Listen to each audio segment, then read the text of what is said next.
This story starts with these two, my kids. We were hiking in the Oakland woods when my daughter noticed a plastic tub of cat litter in a creek.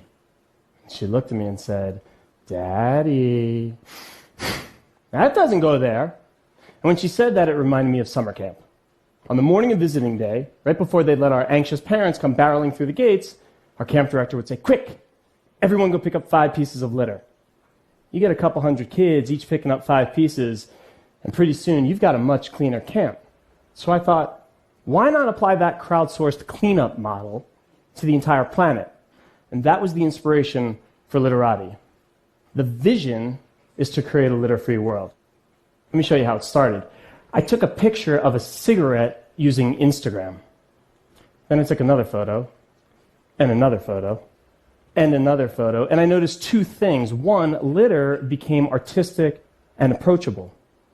And 2, at the end of a few days, I had 50 photos on my phone, and I had picked up each piece, and I realized that I was keeping a record of the positive impact I was having on the planet.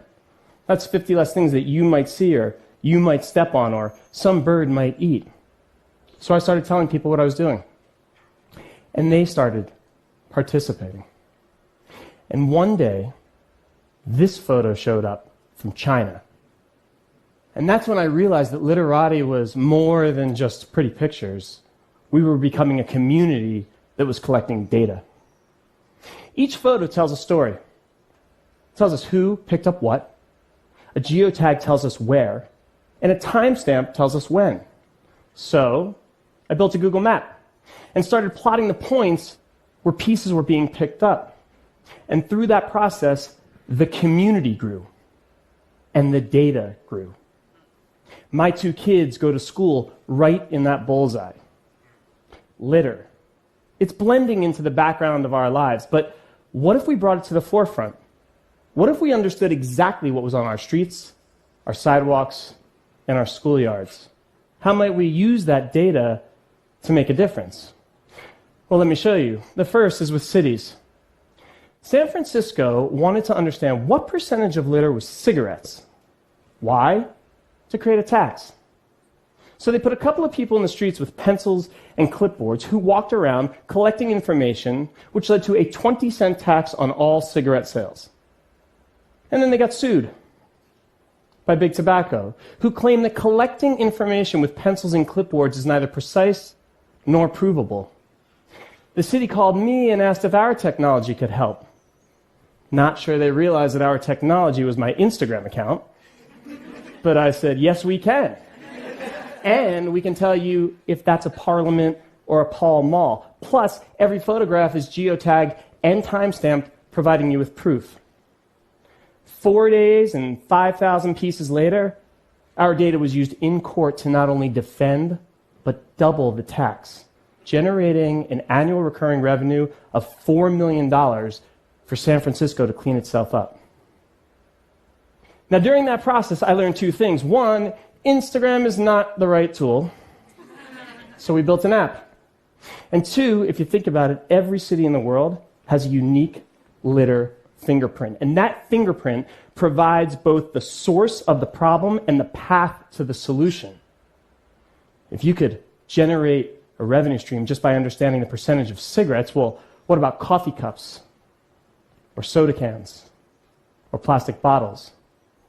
And if you could fingerprint San Francisco, well, how about Oakland? Or Amsterdam? Or somewhere much closer to home? And what about brands? How might they use this data to align their environmental and economic interests? There's a block in downtown Oakland that's covered in blight. The Literati community got together and picked up 1,500 pieces. And here's what we learned. Most of that litter came from a very well-known taco brand. Most of that brand's litter were their own hot sauce packets. And most of those hot sauce packets hadn't even been opened. The problem and the path to the solution, well, maybe that brand only gives out hot sauce upon request, or installs bulk dispensers, or comes up with more sustainable packaging. How does a brand take an environmental hazard, turn it into an economic engine, and become an industry hero? But you really want to create change? There's no better place to start than with our kids. A group of fifth graders picked up 1,247 pieces of litter just on their schoolyard. And they learned that the most common type of litter were the plastic straw wrappers from their own cafeteria. So these kids went to their principal and asked, "Why are we still buying straws?" And they stopped. And they learned that individually they could each make a difference, but together they created an impact. It doesn't matter if you're a student or a scientist, whether you live in Honolulu or Hanoi, this is a community for everyone. It started because of two little kids in the Northern California woods, and today it's spread across the world. And you know how we're getting there? One piece at a time. Thank you.